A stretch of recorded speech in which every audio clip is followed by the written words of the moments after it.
অন্ধকারাচ্ছন্ন কামরা, যেখানে শুধু ড্রিম লাইটের আবছা আলোয় একজন সুন্দরী রমণীকে দেখা যাচ্ছে, যে জানালার ধারে বসে পেন্টিং করে যাচ্ছে এক মনে। রাস্তার নিয়ন আলোর রমণীর মুখে পড়ার কারণে রমণীকে যেন আরো মোহনীয় লাগছে। পেন্টিং করা শেষ হলে পেন্টিং এর মানবের দিকে তাকিয়ে রমণী এক মনে বলতে থাকে, আমি বুঝি না আমার পেন্টিং এর হাত চমৎকার নাকি তুমি চমৎকার জাঙ্কু পুরুষ, বলো তো। এমন আরো অনেক কথা বলতে বলতে পেন্টিং এর মধ্যে থাকা রমণীর আখ্যায়িত জাঙ্কুক পুরুষের গালে হাত বুলাতে থাকে অজ্ঞাত রমণী।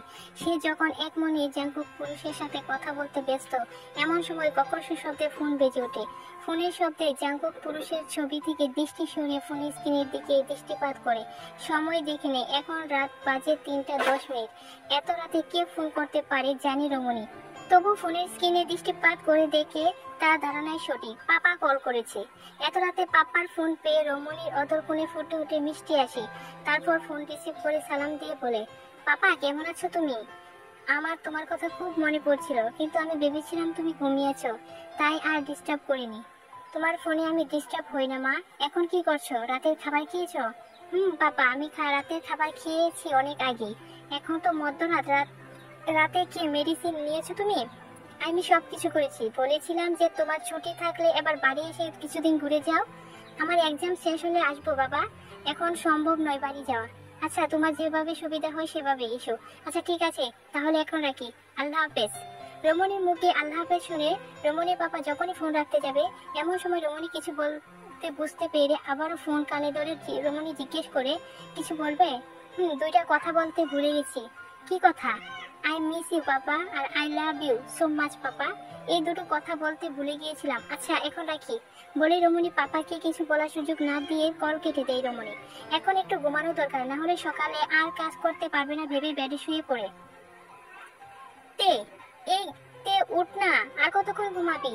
এবার তো উঠতে পর, আজকে ছুটির দিন, কোথায় সারাদিন ঘুরবো সেটা না করে তুই পড়ে পড়ে ঘুমাচ্ছিস। আরে উঠতে পড়ে এবার। তেকে ঠেলতে ঠেলতে বলে উঠে তের বেস্ট ফ্রেন্ড আর রুমমেট দুজনে। এবার উঠ। ঘুম ঘুম কণ্ঠে বলে, জ্বালাস না তো, কালকে অনেক রাতে ঘুমিয়েছি, আমি আরো অনেকক্ষণ ঘুমাবো।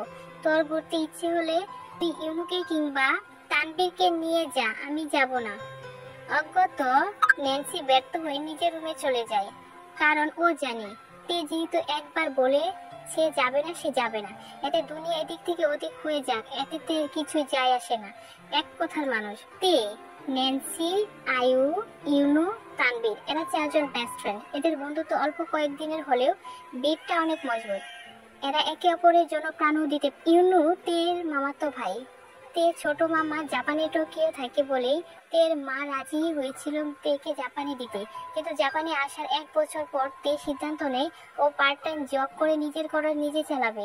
শুধু এতটুকুতেই তে থামেনি, ও মামার বাসায় থেকে বেরিয়ে এসে ন্যান্সির সাথে মিলে একটা অ্যাপার্টমেন্ট রেন্ট নেয়।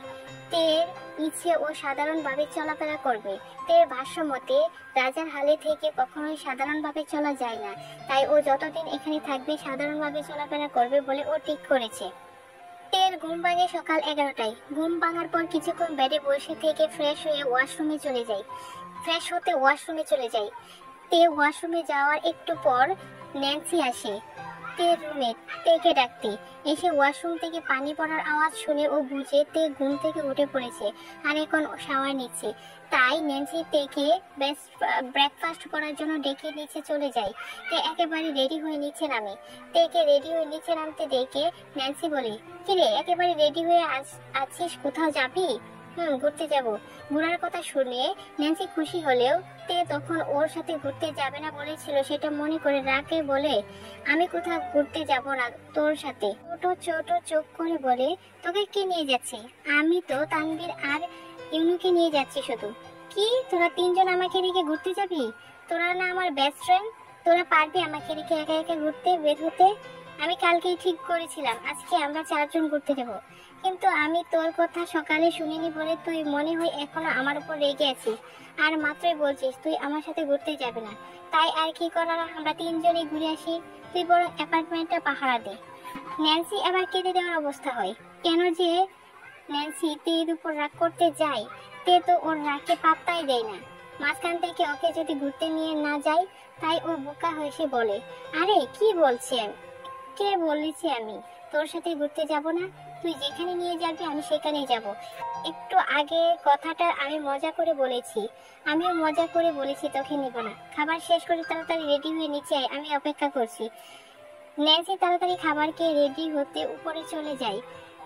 ন্যান্সি এমন বাচ্চামিতে মুখে হেসে দেয়। ন্যান্সি রেডি হয়ে নিচে এসে দেখে তানবীর আর ইউনু চলে এসেছে। তানবীরকে দেখে ন্যান্সির হার্টবিট বেড়ে যায়। 1 বছর আগে ন্যান্সি বুঝতে পারে ও তানবীরকে ভালোবাসে। ন্যান্সি যেদিন থেকে জানতে পেরেছে তানবীর ওকে ভালোবাসে, সেদিন থেকে তানবীরের সামনে যেতে ওর লজ্জা লাগে। তবু নিজেকে সামলে তের সামনে এসে বলে, আমি রেডি, এবার যাওয়া যাক। ন্যান্সির কথায় সবাই সম্মতি জানিয়ে বেরিয়ে পড়ে ঘোরার উদ্দেশ্যে। জাপান পূর্ব এশিয়ার একটি দ্বীপ রাষ্ট্র, যা প্রশান্ত মহাসাগরের এক কোণায় 6832টি দ্বীপ নিয়ে গঠিত। জাপানিজ ভাষায় এই দেশের নাম নিপ্পন বা নিপ্পন, এর অর্থ হচ্ছে সূর্যোদয়ের দেশ। ইংরেজিতেও একে ল্যান্ড অফ রাইজিং সান বলা হয়। এরা ঠিক করেছে ওরা আজ কামাকুরা আর ইনোসিমা এই দুই জায়গায় ঘুরতে যাবে। টোকিও থেকে মাত্র 1 ঘন্টার দূরত্বে অবস্থিত কামাকুরা। কামাকুবা একটি কোস্টাল শহর। এটি বিশেষভাবে খ্যাত বিশাল আকৃতির বৌদ্ধ মন্দির, মূর্তি, কুটি, ঐতিহাসিক নিদর্শন এবং স্টাফিং করার চমৎকার বৃষ্টির জন্য। কামাকুবা বিচ থেকে মাউন্ট ফুজিতে দেখতে পাবেন বিভিন্ন এক রূপ। কামাকুরায় ঘোরাঘুরি শেষ করে ওরা আসে ইনোসিমায়। ইনোসিমা একটা সাগামি বে এর একটি দ্বীপ। গ্রীষ্মের সময় বিচের আবহাওয়া থাকে খুবই চমৎকার, তাই পর্যটকদের ভিড় হয় সে সময়। টোকিও থেকে মাত্র 1.5 ঘন্টার দূরত্বে এর অবস্থান।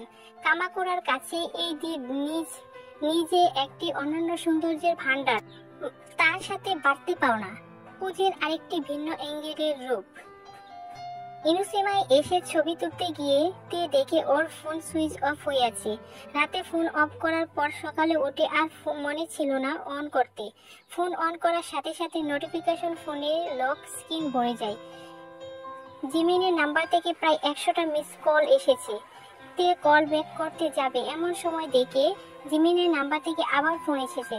তাই আর দেরি না করে ফোন রিসিভ করে বলে, কিছু কি হয়েছে? এতবার কল দিলি যে, বাড়ির সবাই ঠিক আছে? তুই ঠিক আছিস? রাখ তোর ঠিক টাকা। আমি কাল রাত থেকে কতবার ফোন দিয়ে যাচ্ছি তোকে একটা কথা বলার জন্য, সেদিকে খেয়াল আছে তোর?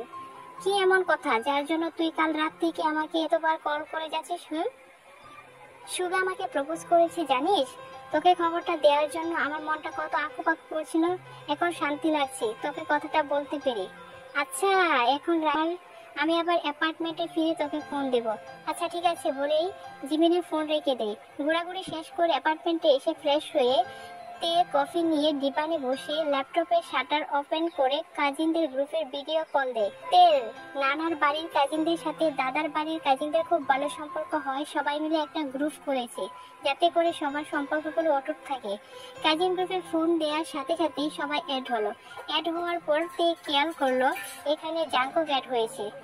জাঙ্কুক তে কাজিন গ্রুপে ছিল না, কারণ কাজের চাপে ওর কাজিনদের সাথে আড্ডা দেওয়ার সময় হয় না। কিন্তু আজকে গ্রুপে অ্যাড হওয়ার যতটা না অবাক হয়েছে, তার চেয়েও বেশি ভাবছে জাঙ্কুককে অ্যাড করলো কে। তাই জানার জন্য ফোন জিমিনের আইডিতে গিয়ে মেসেজ করলো, কিরে বড় ভাইয়াকে অ্যাড করলো কে গ্রুপে? আমি ছাড়া এই মহান কাজ আর কে করবে ভাবি? তুমি তো আর তোমার জামাইরে অ্যাড করবে না গ্রুপে, তাই ননদ হিসেবে আমিই করে দিলাম এই মহান কাজটা।